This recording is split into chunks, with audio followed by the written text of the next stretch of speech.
here we go.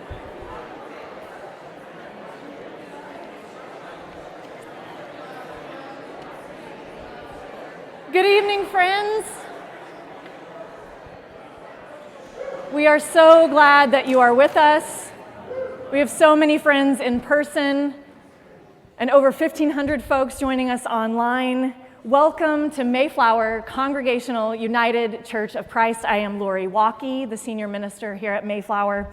Around here, we believe that defending the separation of church and state is a matter of faith, and what an encouragement it is to see so many people participating in this event, both in person and online. It is an encouragement because it feels like we have a mountain to move, but many hands make light work. A few housekeeping notes. Restrooms are located off the main hallway. There are deacons just outside the sanctuary doors who can point them out, but please know that all restrooms are for all bodies. There is also a restroom upstairs for those of you who are in the balcony. Exits are near the four corners of the sanctuary, with the two nearest the front of the building leading directly outside. We also have hearing assistance devices, and there is a deacon in the hallway that can help connect you with those if you are interested in using one of them. Tonight we are going to start with a discussion, and then I will invite you, the audience, to ask questions. And to do that, we will need you to write down your questions on the index cards that you might have picked up on the way in, although they are also in the aisle, in the pew, closest to the aisle. Write down your questions as they come up and hold them up, and Brian will come and collect them so that we can use our last 15 minutes to ask specific questions. Before we begin, I would like to thank our sponsors, and those include Americans United for Separation of Church and State, Mayflower Congregational United Church of Christ, Council on American Islamic Relations, Oklahoma, ACLU, Oklahoma, Freedom, Oklahoma, Oklahoma Parent Legislative Advocacy Coalition, Good Faith Media, Oklahoma Appleseed Center for Law and Justice, the Interfaith Alliance of Oklahoma, Oklahoma Faith Network, Oklahoma Rural Schools Coalition, Human Rights Campaign, and the Respect Diversity Foundation. Yeah.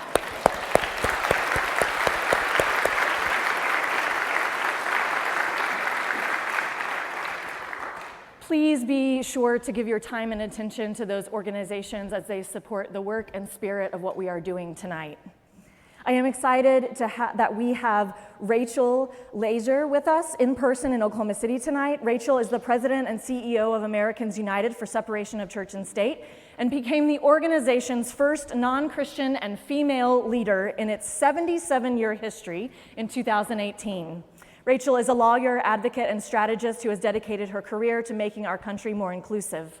At Americans United, she oversees the organization's work to protect freedom of conscience for all and ensure religion is not used to justify discrimination. You've seen her speaking in front of the Supreme Court and in Congress, and you've seen her writing in all the major outlets, including the Washington Post and the New York Times. She's a lawyer, a bridge builder, and a freedom fighter. Let us welcome Rachel.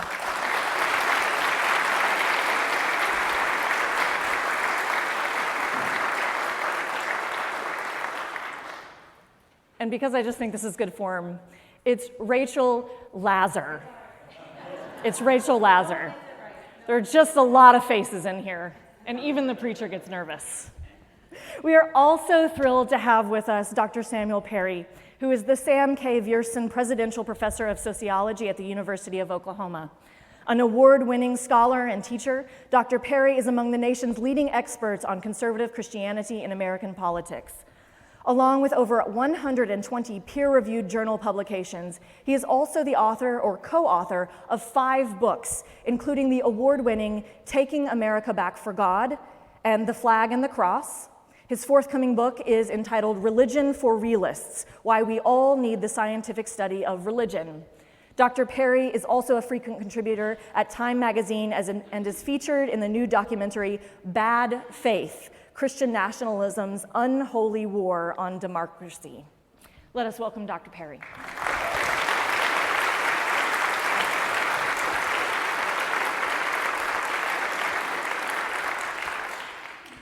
Rachel, we're going to just jump right in and start with you. Why are we here today? Oh boy, why are we here? Anyone? No.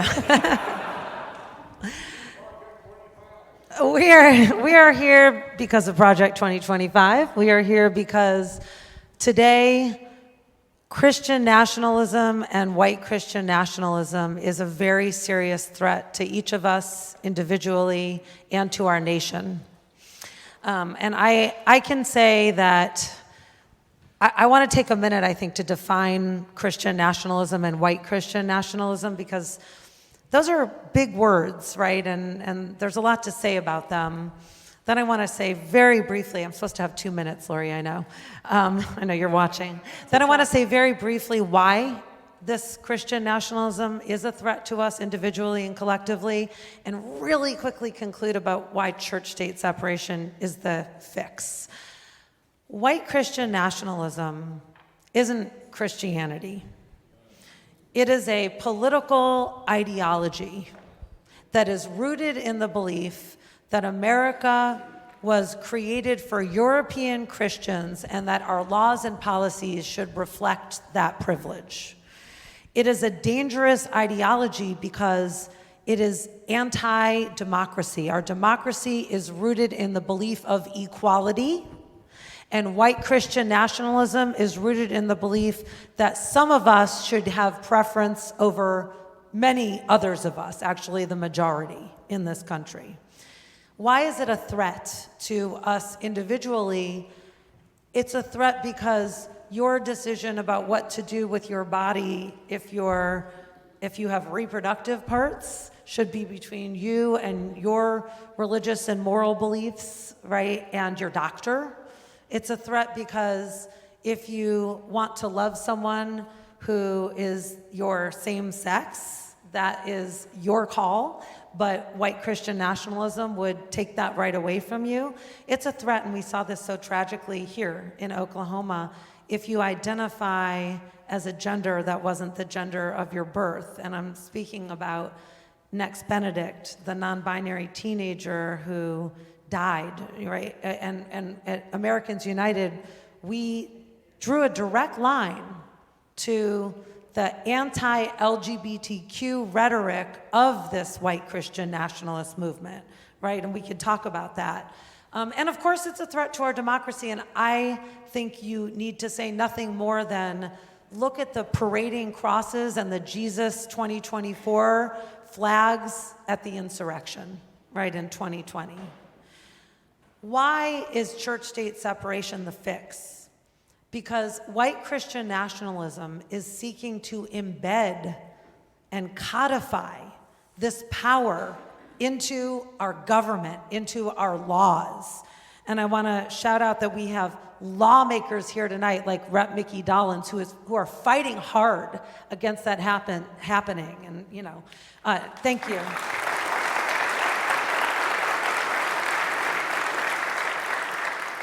Americans United is nonpartisan, just had to say that.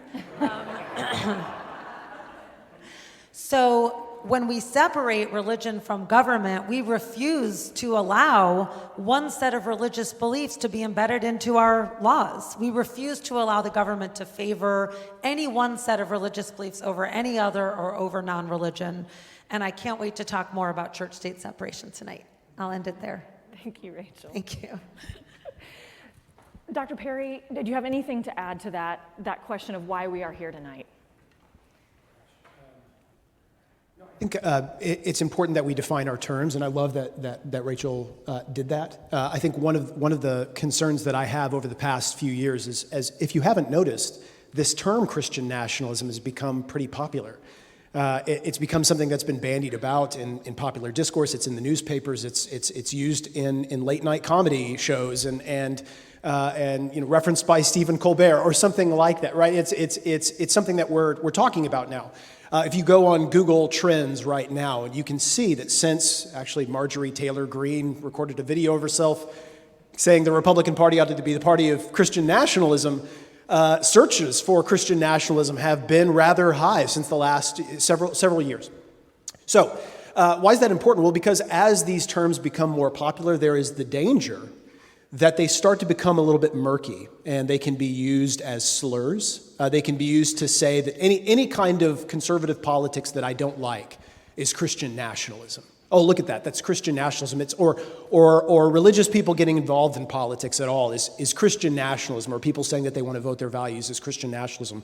That actually backfires a lot, y'all. That is not something we actually love the idea that people, and we recognize that our values are shaped by all kinds of different identities and beliefs, and from all sides of the political spectrum.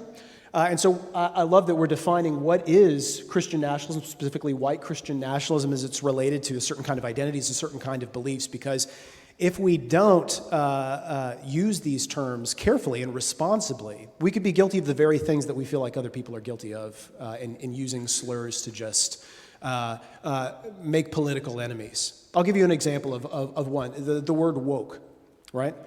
The word woke, what does that mean? I have yet to see a scientific study try to capture this construct of woke, to develop a scale to try to understand wokeness.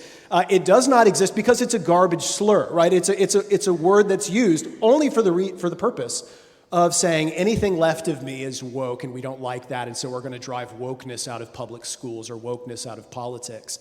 And I don't want Christian nationalism to be the left's version of the word woke. Right? I want it to be something specific that I'm saying I disagree with that political strategy, I disagree with that ideology, and this is something that we don't need. It doesn't make the church better, and it doesn't make our politics better, and so I'm glad we're having these conversations, and this is absolutely necessary, and I'm so glad to be a part of this. Thank you, Dr. Perry. And actually, I want to say a little bit more on defining those terms. Can you say a bit more about how important white is in that lineup, white Christian nationalism? Okay, sure. So this is actually a really important point empirically to drill down on.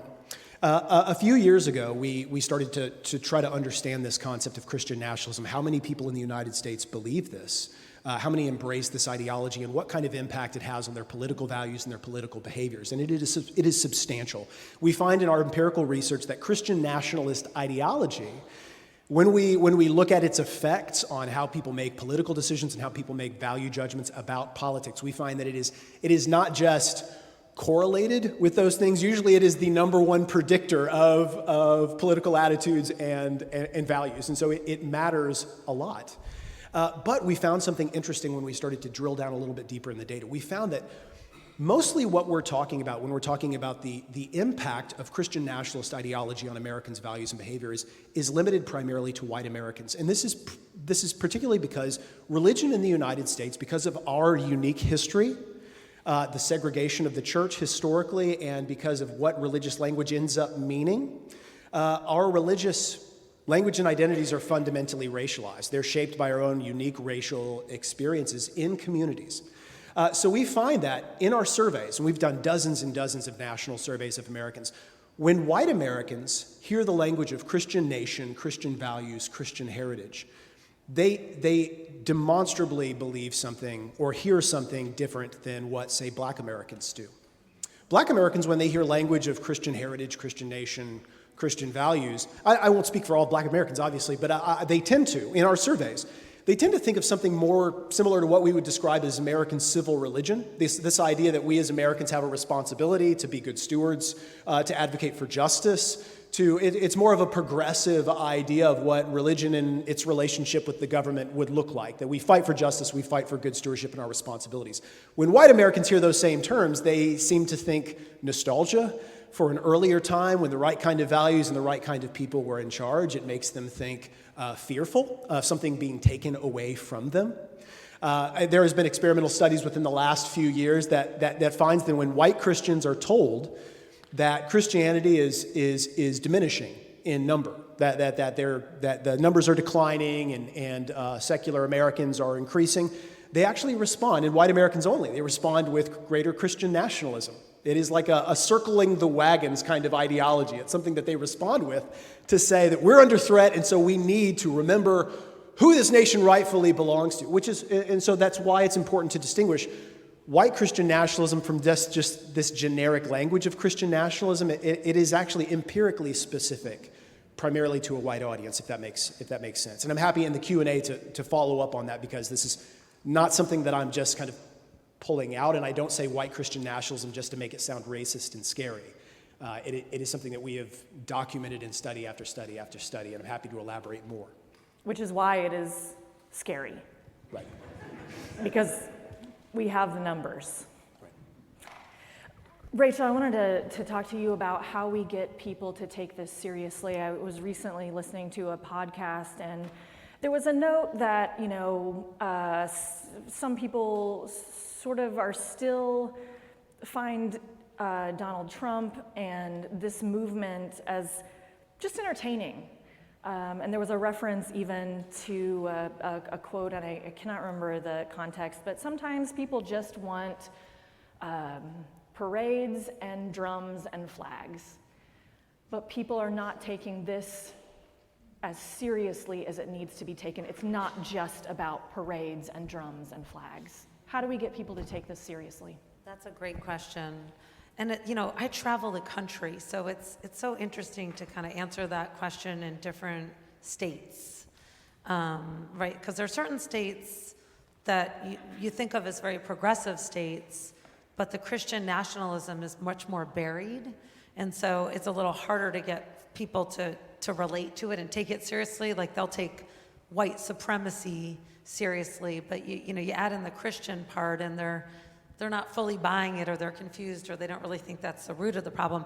When you come to a place like Oklahoma and you draw this crowd, you all, and thank you all really genuinely for coming out tonight. I understand that you're from here in Oklahoma City, but you're also coming here from all around the state, and it really means so much to me and to all of us up here, so thank you. I didn't get to say that. But I think it's much more apparent that the guise of Christianity, this political agenda disguised as Christianity, is the root of so many different problems. At Americans United, what we feel is you got to put a human face to it. I think that's what we're going with, and it seems to be really compelling. So Project 2025 is this 900-page Christian nationalist agenda, right, created by the Heritage Foundation and the $1 billion Shadow Network, to infuse our government with this political ideology, and it's pretty scary.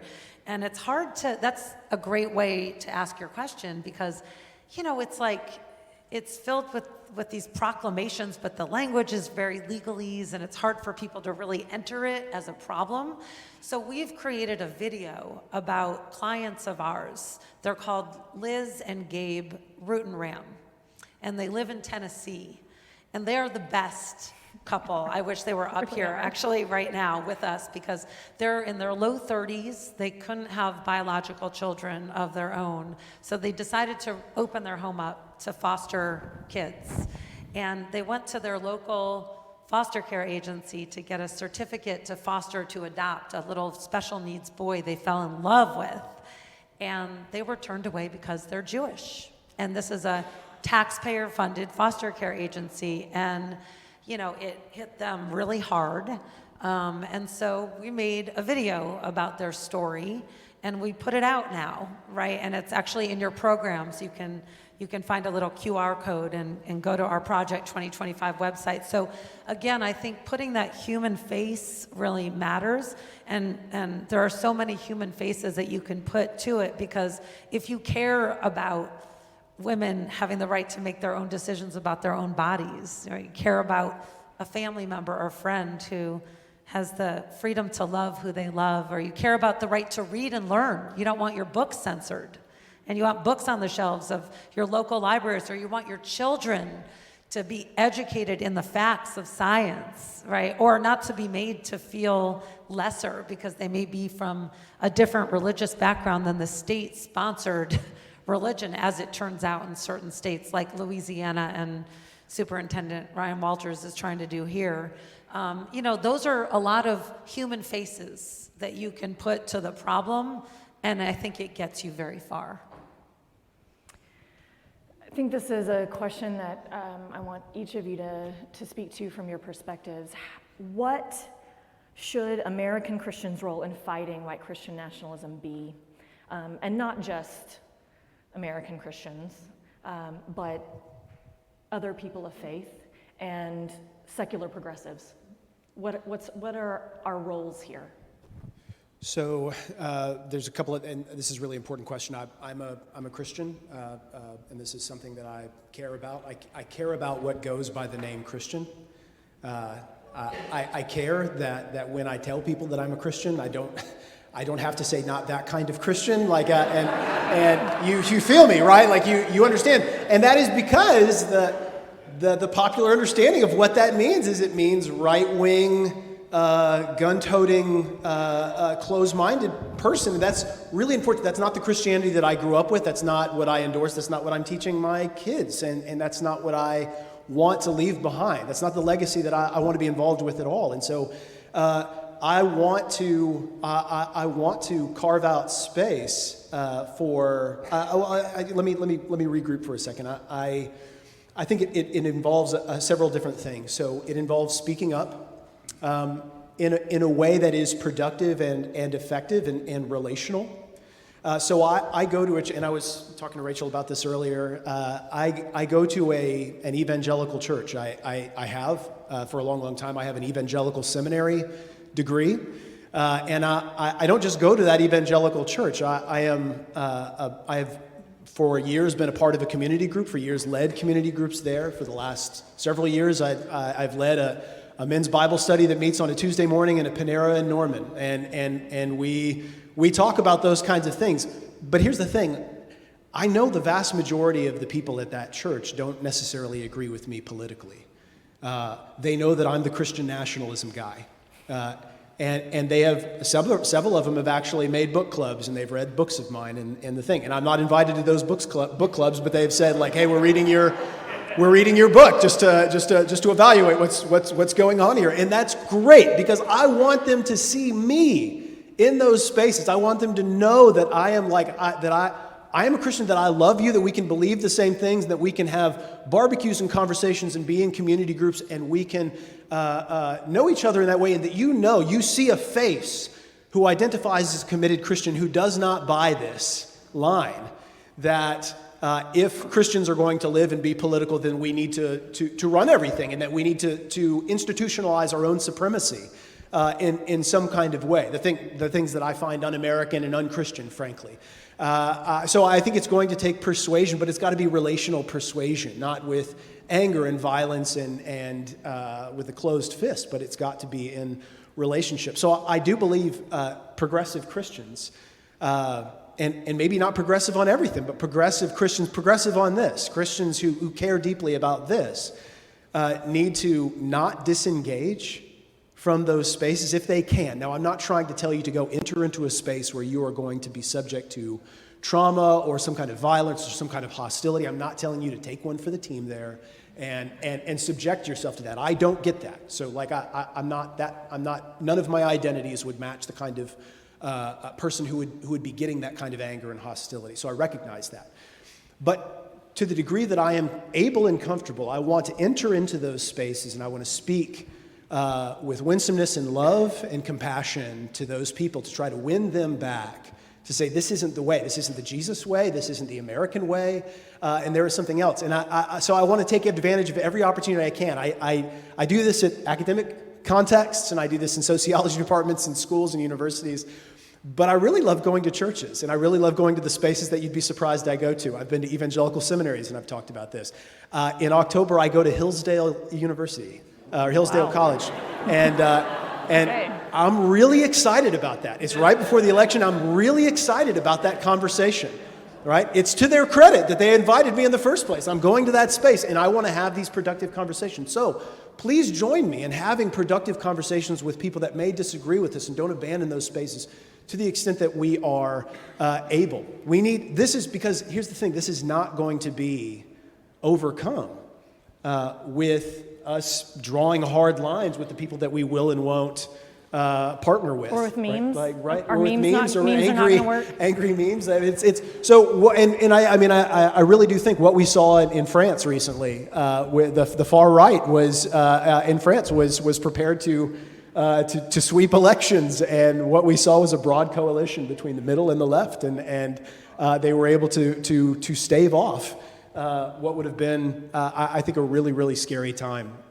throughout that. And so I think I'd love to talk more about this, and so to the extent that we can have more like specific conversations, but I think one part of that is us not giving in to the political sorting that is going on around the country right now, and us, to the extent that we are able, entering into those spaces and sticking it out and having those conversations. Yeah, and I'll add two points as a Jewish person, as a non-Christian, and as the head of Americans United for Separation of Church and State. First is identify yourself as a Christian who's fighting against Christian nationalism. That's so important. Explain that this isn't Christianity, because our opponents are constantly mislabeling our cause as not just anti-religion, but anti-Christian, right? And the supermajority of this nation is still Christian. You all may know this fact, but in 2014, we stopped being majority white Christian. And that says a lot about what's going on, and a backlash, or some people call it a white lash, right? That's some of the root. But the reality is we are labeled constantly as anti-Christian, and it's Christians who are really well suited to say, no, this cause is not anti-Christian. That's point number one. Point number two is this, and you did it actually just now. Root your resistance to Christian nationalism, sure, in your Christianity, because that's super compelling, but also root it in your Americanness and your allegiance to America, because, and I think this is one of the things that you see when you're a non-Christian in this world, which is if Christians are just going to justify their fighting Christian nationalism in Christianity, then in America, and that's the reason why, then the baseline is still just Christianity in America. Versus if Christians say, well, this is A, against my religion, this is not Christianity, and B, I am but a member of a larger society that made a decision, right, way back in the late 1700s, that we were going to be a religious freedom society, and that we were going to guarantee religious freedom by separating church and state. That's an American original, and it's what protects religion as much as it protects religious freedom. So if you could do both of those things, be proud about being a Christian fighting Christian nationalism, but then also make sure that you note, and I'm a proud American. And as an American, this is not what our country is rooted in and what makes our country so special. I love that. Could I just follow up on Yes. that? I love that you emphasize that, because this is something I wanted to stress as well, is we need to the extent that Christian nationalists are trying to address a visible problem. A lot of them, some of it is just obviously kind of just rhetoric, and it's hateful, and to the extent that you can actually dig into some of the thinkers in these movements, and they're trying to, with Christian nationalist rhetoric or ideology, trying to address a problem. They're trying to, they would say, address the problem of what unites us as a nation. They, I think, very wrongly try to say that it is about our Anglo-Protestant heritage, right? That we were founded by Anglo-Protestants, that we privileged Anglo-Protestants for a long, long time, and it worked out okay, and that we need to lean into that kind of thing. This is literally their argument, okay? What is the counter-argument to that? If it isn't that, if it's not Anglo-Protestantism, if it's not Christianity, what does unite us as Americans? And I think it's this idea that we have to come up with an answer for that. I think that really is a part of fighting this, is having a coherent answer to this idea of what does unite us as a people. It has to be our advocacy for equal rights for all. It's the beginning of I'm a huge Abraham Lincoln fan. I've read every Abraham Lincoln biography, and one of the things I love about Lincoln so much is that he built his entire political philosophy out of the beginning of the Declaration of Independence. And he said he never had a political opinion that was contrary to the beginning of the Declaration of Independence. And it is about full legal equality. It is about that we are all entitled to rights. It is a government by the people, right? And I think that is completely antithetical to a Christian nationalist agenda, and we have to lean into that unity as a people. So we're so vibing because you just ended with unity. And that's what I was going to say, which is, could we be living in more divided times? No, it's horribly divided right now, and we're all really feeling it. So another thing that I think Christians can do is reach out on this issue to form coalitions with non-Christians, because we're all craving some more unity right now. We are. I mean, I hope you are as much as I am. I think I've found as I'm talking to people that no one's liking this divide that we're living through. And America's values are values that can unite us, like this value of church-state separation, because it protects all of us in the same way, equally. And so if you, as the majority religion, I know you all at this church are not the majority type of Christianity here. I get it, but you are accurate. Okay, but you are Christian, and I know that non-Christians, whether they're the non-religious or religious minorities like me, will so value, if at your church you reach out and form a little group or something like that, that will be a very well-received invitation. And I think that the important thing to remember is that unity does not require uniformity. One of the most encouraging things that I have been a part of is that for 3 years we had a weekly prayer vigil against immigration injustice. And we started it just a mile down the road at what was an undercover ICE office. And then it wasn't after we were there. But my favorite part of that weekly meeting was that the Oklahoma atheists showed up strong every single week for that. And we had UCC folks, and we had Methodists, and we had atheists, and we had Lutherans, and we had Catholics, and it was a really beautiful display of unity, not uniformity. And these are the kind of coalitions we are going to need to build. And this is of course one way to start, but also to think of that, to translate that into our personal relationships with friends and family. So many of us cannot afford to shut the door on conversation with the people that we love. The people that raised us are very faithful. Sam and I come from a similar background, and I am so grateful for them, for the church family that raised me. And there's no way that I can cut them out of my life, nor me them. So me theirs. So I just want us to all hold on to the idea that we need to be in continuing conversation. It does not have to be a one and done. It's just, and you may not agree or be in a feel-good place after the last word, but just make sure that the door hasn't been shut. You guys want to follow up on any of those, the things that we were just talking about, or should we just press on?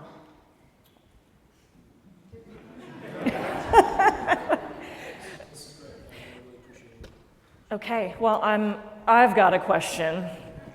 So anytime humans face a serious crisis or, a traffic jam, we love and are really excellent at finding someone to blame. And when it comes to white Christian nationalism, folks who are more progressive or more left-leaning, present company probably included, we're happy to lay the problem of white Christian nationalism completely at the feet of white conservative evangelicals. But you write in your book, The Flag and the Cross, secular progressivism has a history that is morally complex because it too is entwined with white Christian nationalism. I would love if you could say a little bit more of that history, Sam, and then also where you see those tendencies still today. Sure. I think if I'm remembering that part of the book where we describe that tension that exists is secular progressivism is secular progressivism in the early half of the 20th century has also a relationship with the things that Christian nationalists, white Christian nationalists today would have been fans of. Things it was tied in some ways with the eugenics movement, tied in some ways with anti-immigrant sentiment. Even tied in with because I think this was a broad brush kind of belief that the nation rightfully belonged to Anglo-Protestants. I mean, this is a very pervasive part and understanding of just American culture and society. And so I think that has become sorted out to where the secular progressives are far more likely to hold pro-immigration, pro-racial tolerance views today than what has become of the religious right in the United States. Though boundaries are shifting politically, and it's just really difficult to get a hand on what is going on. When I think about like where the blame lies for the situation that we are in, I do think it's important to disentangle Christian nationalism as an ideology, which we spend most of our time talking about in our book, The Flag and the Cross. And most of our studies have been in Christian nationalism as an ideology that exists in here, right? Like in that people embrace and that motivates people. But what we're actually seeing in Oklahoma a lot is Christian nationalism as a cynical political strategy that may be connected with what politicians sincerely believe, or it may actually be a part of a big grift, right? So, and it's okay to acknowledge that, because I think there are some politicians, let's just talk about Oklahoma, there are some politicians that I know that person really does believe they would do everything that they say that they would do to non-Christians, to privilege Christianity, to institutionalize evangelical supremacy in all of the school books and all of those kinds of things. I think, without naming names, I absolutely think some of these folks would. And yet, it's undeniable that some of the politicians that advocate for these kinds of things are very much into their own political careers and trying to build a platform and trying to build a reputation as culture warriors, right? And they are able to use Christian nationalist rhetoric as a big old distraction from their own failures and from their own lack of interest in making things better, right? That is where they're actually addressing, if I can share a little political science with you, what they're trying to get at, and this is something that all people all politicians on the right in the United States and in democracies have to deal with, is something that Daniel Ziblatt, Harvard political scientist, calls the conservative dilemma. The conservative dilemma in a liberal democracy is this: you exist as a party and as a movement to try to protect the interests of the elites, the wealthy usually, right? The business elites, the corporations, and the people who've historically had money and power. You exist for that. That's what you do, is you try to defend what they got. But that's a shrinking group, and in a democracy, you got this problem that you got to win electoral victories. How do you do that? Well, what you do is you have to, and Oklahoma is a good example, because what you have to do to win electoral victories consistently is you have to get a bunch of working class white people to consistently vote against their own economic interests. They have to vote against policies that would actually help them politically, right? What do you do, right? Like, so what do you do when you have to actually get a bunch of working class white people to say, I don't want good public education. No. I want vouchers in private schools that my kids will never go to anyways. I don't want good health care. I don't want good tax incentives. I want to take all the taxes from the rich and make sure they have great fat tax breaks. How do you do that? Well, you do that by distracting, and you do that by blaming somebody else. Look at those immigrants, right? Look at those seculars. Look at the woke people. Look at those people introducing porn into our schools. Ooh, look at those teachers' unions. Look at all of the. Just name your slur bad guy, right? And you can get a bunch of rural, working class, white Americans to forget about the fact that they're the ones being exploited and screwed over in this deal. All the while thinking about this evil bad guy, right? So in many ways, Christian nationalist rhetoric in Oklahoma is in part reflecting a sincere ideology that I think they really do want to make happen, several of them. They really do. But we shouldn't lose sight of the fact that a lot of the politicians are trading on this language now as a distraction and as this kind of, as this performance. If you're familiar with professional wrestling, there's this kind of term called kayfabe. Kayfabe, kayfabe, and it's a term in professional wrestling about like kind of buying into the performance that this is really real and this is happening and these relationships are legitimate and all of these storylines that we got going on and the whole point of that is like to get you to participate in that, to kind of buy into like, oh, that's really happening, that's really going on. I'm into the drama of it all. And we have to caution ourselves not to buy into the stupid drama of the grifters, right? Like, and to say to those politicians, we're not interested in that kind of political rhetoric. We're not. That is not the values that we share, and we're not going to be distracted from the real issues, which is you being a lousy politician and public servant, and you not getting the job done for our families and our schools, and making things that work. And so I think we also, sorry I went too long there, but I think we also, as residents of Oklahoma, need to keep our eye on the prize and not be distracted by all of the performance of it all. Yeah. Yeah.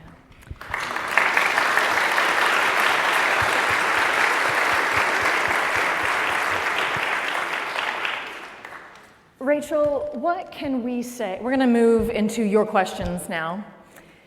Thank you for writing legibly. What can I say to someone who says that Trump denies any connection to Project 2025?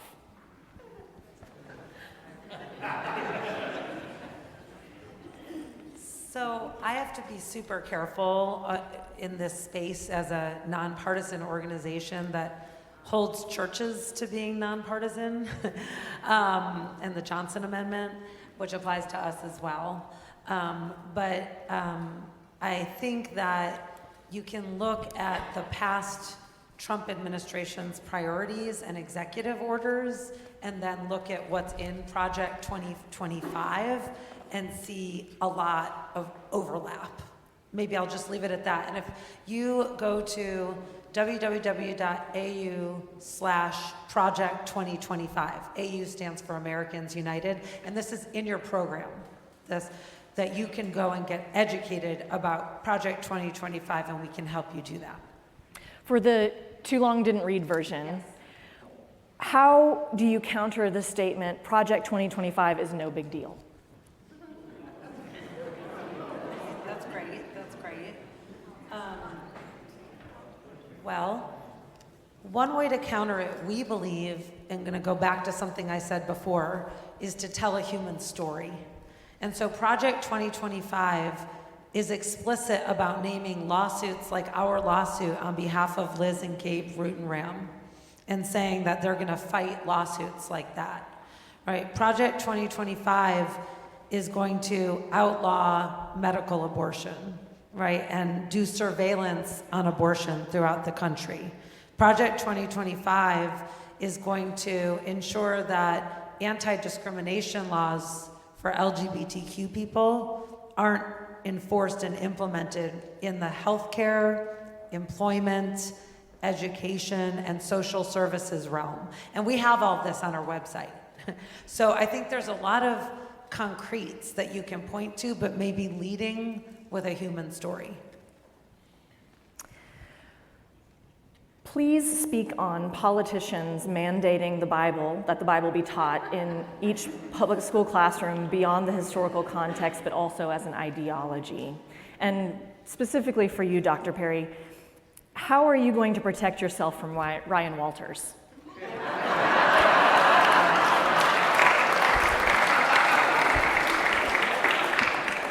Yeah, I don't know. Gosh, if you saw my Twitter feed and how I go after that guy every day. So it has not been for lack of trying. If he comes after me, I mean, it's probably earned. Thank God for tenure, I guess. I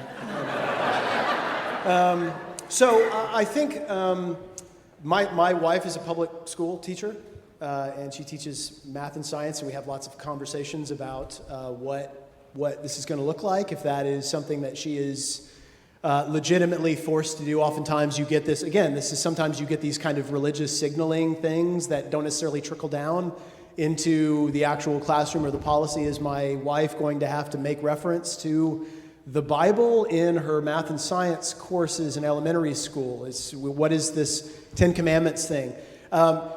This is one of the reasons, this kind of like signal, and by the way, I'll just add to this, the advisory council for Oklahoma curriculum are led now, or at least committed by people like David Barton, who is a a pseudo-historian, autodidact, self-trained historian whose biography of Thomas Jefferson was so bad the publisher pulled it, right? Like it was so full of lies, so full of distortions, right? Like this is the guy that we have actually pulled in to advise our public education curriculum.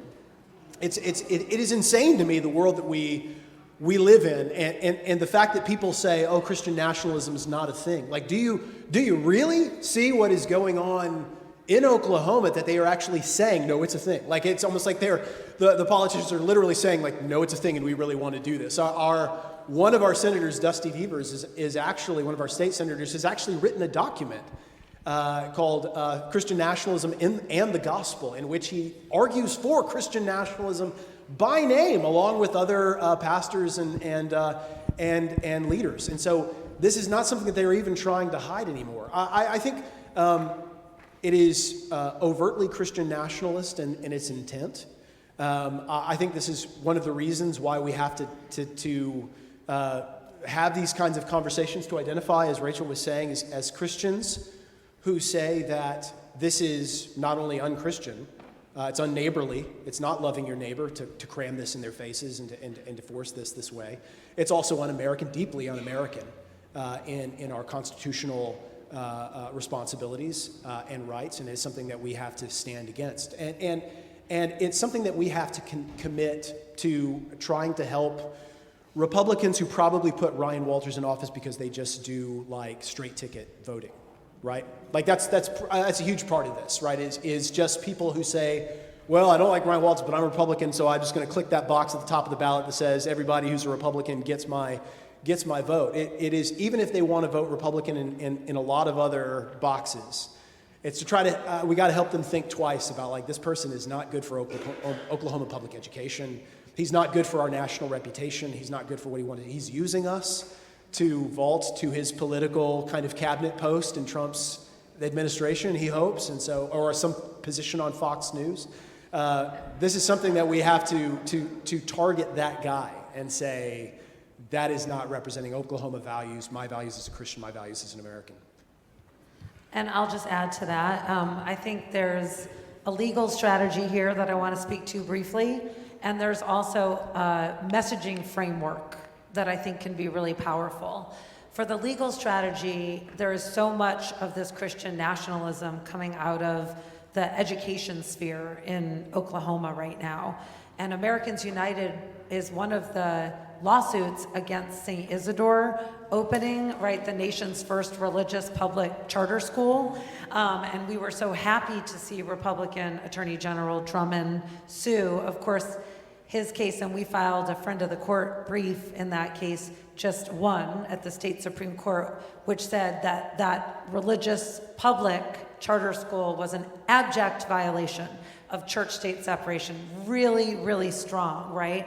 And we'll continue to bring such lawsuits, and when we bring them, we will bring them on behalf of parents, we will bring them on behalf of Christians, we will bring them on behalf of folks who will be injured, parents of kids with disabilities, lesbian parents, right? And sort of showcase who will be harmed. And our plaintiffs are very brave, including this woman, who's a plaintiff, right? So thank you very much for being a plaintiff. It's really powerful. Bruce Prescott is actually also Where are here you, Bruce? tonight. Okay, thank you, Bruce. Yes, nice to meet you. An honor. Yes, exactly. So I think that's really important. We'll continue to bring lawsuits because where there is such religious coercion and, you know, what Thomas Jefferson said is sinful and tyrannical to force a person to fund a religion that's not their own. And it's so explicit, right? We can still win in the courts. So that's the legal strategy. For the framework for you all to sort of toss around in your brain, have you heard of the, you know, parental rights stuff that's going around in the ultra-conservative circles? Well, we brought this lawsuit on behalf of a lot of parents, right? And actually, you know, the lawsuits that we've been bringing lately, we brought a lawsuit in Louisiana challenging their new mandate that public school classrooms display one version of the Ten Commandments in all classrooms. That's also on behalf of it's 14 parents of 16 children, right? And one of the claims in our lawsuit is that this type of requirement, right, forcing teachers to teach from the Bible, which is what Superintendent Walters said, right? Or forcing children in Louisiana to read and venerate this version of the Ten Commandments, right? That is actually a violation of parents' free exercise of religion, parents' rights to raise their children how they want to, right? That's freedom. That's freedom. And so I think if we can speak out as Christians, as parents, right, as grandparents even, I think that's really powerful. I know use that framework a lot. My daughter, I tell a story, I have 2 daughters and a son, but my middle daughter, you know, they all went to public school, and when she was in pre-K, she had a little girl in her class say to her, you know, we're Jewish, as I've said, and, you know, when you die, you'll go down, you know, and when I die, we'll go up. And she came home from school, and she said to me, you know, Mama, what does that mean? So, you know, and I said to her, you know what? It's okay. You know, that's not what we believe. Put it out of your mind and go play with her again, you know, and she did, and it was over. But if I have to think that her school teacher, right, would say such a thing, that is a whole different level of problem. That is creating an inside and an outsider class in school where kids are already captive and impressionable, and that is not okay. So I'm sure to talk as a mom and tell that story, and I think it's a very powerful framework. And I think that speaks in some ways to this next question. Someone is asking, how do you respond when people say separation of church and state is not in the Constitution? I can start. Are you familiar with this question? So number one, if you Google that question, is church-state separation in the Constitution, second or something that comes up is an article that Americans United has about it, and that can be a boost to you. But there's so many ways to answer, and one is to say that it's baked into the First Amendment as described by the founders who were the motivation for the First Amendment. Like Thomas Jefferson, who wrote in this 1802 letter to the Danbury Baptists that that's what the First Amendment was about, the separation of church and state. And in those days, you know, there wasn't social media. I mean, that's the way that idea sort of generators would profligate their wisdom, right, through letters like that. Right, so it's all over. And then the Supreme Court, starting in the 1800s, but multiple times, has acknowledged and re-acknowledged that separation of church and state is protected by the Constitution. And by the way, it's protected by the First Amendment, by the religion clauses, but it's also protected by the fact, Article 6, right, that there can be no religious test for public office. It's all over the Constitution. It is embedded in America's DNA. And America simply wouldn't be America without it, which is why we're fighting so hard and asking everyone to join us at au.org in fighting so hard to preserve it. I'll add that Christian nationalists throughout history have actually tried to, they have recognized that problem that the Constitution, especially in the First Amendment, they've recognized the problem that doesn't give them allowance to make us a Christian nation, and they have, for a large portion of our history, tried to insert amendments to say that we should be a Christian amendment, right? Like, or a Christian nation amendments to make that happen. But I'll say, like, James Madison. I'll just add to that. James Madison, who wrote the Bill of Rights, and wrote the First Amendment. He actually, and this is the way I explain this to usually Christians who bring up that idea, if you actually read James Madison's writings, he thought the separation of church and state, when that was instituted in Virginia specifically, he thought that was the greatest gift to both government and the church, right? Like he goes through this. He has a whole passage in his writings. This is just after his presidency, where he's describing what has happened since disestablishment. To where the church was no longer protected. He talks about how everybody thought the church couldn't run without, the government couldn't run without the church, and the church would not be protected without the protection of the government. And he says that both were wrong. The church has become stronger, the clergy have become more motivated, They have become the people who are actually in the pews are actually going because they want to, not because they have to. This is something that has actually benefited the health of religion in the area, that is something that made it better, and it has also benefited the state. And so the person who actually wrote about the separation of church and state, protecting us from that, felt like church-state separation was something that benefited all of us, right? Both religious groups and as people who benefit from free government. I was going to add one thing, but how many more questions do we have? Just have time for one more. Okay, let's do it. I would like to get to their questions if there are more. What are things we can do today? What are things we can do in the next few days? And then extrapolating out from there, but especially right now. What can we do right now to have more effective conversations to move the needle? I'll go to hear you wrap this up. I want you to I think I want you to go from this place, and you said conversations. I want you to have conversations, right? And so I want you to just have conversations. I want you to have conversations with people, not just people who are in this space who may agree with you, but people who may be different from you. That includes neighbors, that includes people you have connections with, it maybe includes people that you have some kind of identity or affinity with, and figure out, how do I get into those spaces where I can have those kind of conversations to say that I went to this talk on Christian nationalism, I went to this discussion, or I've been reading this book, or I've been visiting this website and I've been learning about this thing. This seems really problematic and not something that we want in Oklahoma. This is something that I've been confronting, and I'll end with this last couple of years, and this is one of the reasons I've made a shift in the kinds of things that I say yes to and agree to speak at.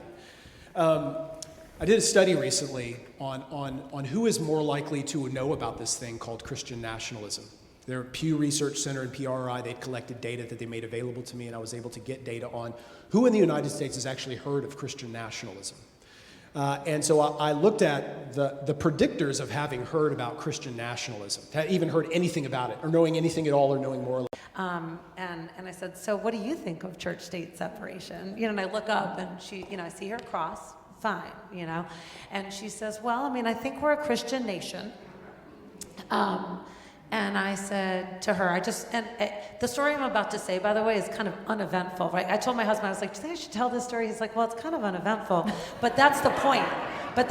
Because this is how you have the conversation. So what I said to her was, well, number one, I want you to know that my organization was founded by Christians, who really were worried about what would happen to Christianity if it integrated with the state, so it was also to protect religion, like you just said, as much as it was to protect religious freedom. And then I said, and number two, the other thing that church-state separation does is it protects, your neighbors who may not be of the Christian faith, and it makes sure that they have equality and protection too. And she said, oh, I could get behind that. Now, who knows, but it was that's how it goes, And so what I was going to say is 3 quick things. Number one, please join us at au.org, and please support au.org. Find us at Americans United all across social media, but also support all these wonderful groups that have sponsored the event tonight. They're excellent, and they all deserve your support. Number two, needless to say, vote your values and make sure everyone that you know is voting their values, but it is worth saying. And number three sort of goes with the heart, with the conversations and voting and even giving support and money, which is hold on to hope. And that alone is an act of activism in times like this. But if you lose it, then you're not doing anything, and that just brings me back to how grateful I am to be here with you all. Look at you all showing up tonight, and look at the 1,500 people who showed up online, and look at what Dr. Perry has done. It's transformational to expose a problem. And he's been transformational, genuinely, in exposing this problem. And I wanted to say about Reverend Walke, because I didn't get to say it in the beginning, in terms of keeping hope alive. When I was about to take this job, but I couldn't announce it yet, a friend of mine from college was passing through Washington, D.C., where I usually live. And he's from Oklahoma. And he said, we had coffee, and I said, well, I'm about to take a job working on an issue that I don't think is very popular in Oklahoma. And he said, what? I said, church-state separation. He said, you'd be surprised. This was in 2018. So I said, what? He said, well, just a couple years ago in our state, we actually, in a ballot initiative, 57 to 43, voted down an initiative that was intended to put the 10 Commandments on the state capitol. Now, I was newer at this then, and I said, what? Really? You know, and he said, yeah, and this was largely led by the church. And I was so curious, so I decided to write my first column in our magazine, which you get every month if you join us, that we send you, about that. And I said to my friend, well, who can I talk to from the religious community? Who are these wonderful people? And he said, let me introduce you to my friend, Reverend Lori Walke, which is how I met this amazing person. And it's no surprise that today she sits on Americans United's National Faith Advisory Council as a plaintiff in our cases, and so much. So what gives me hope is being here with you all tonight, and we should all take it from each other and take it forth and do good, and do good. Thank you for being here so much. Thank you.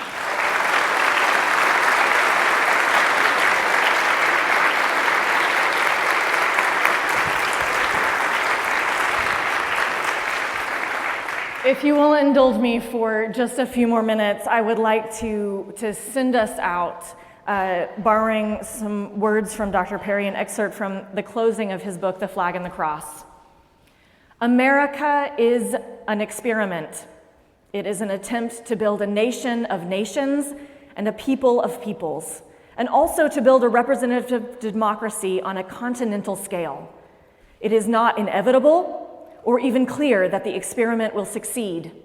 The challenge is twofold: to maintain social solidarity amid deep diversity and to sustain civic engagement in a mass democracy.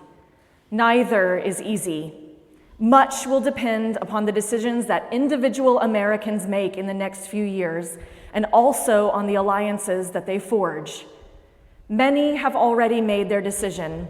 They have rejected America's experiment in multiracial democracy in favor of white Christian nationalism. Whether they are successful is up to the rest of us. Friends, we have our assignment, so let's get to work. Thank you.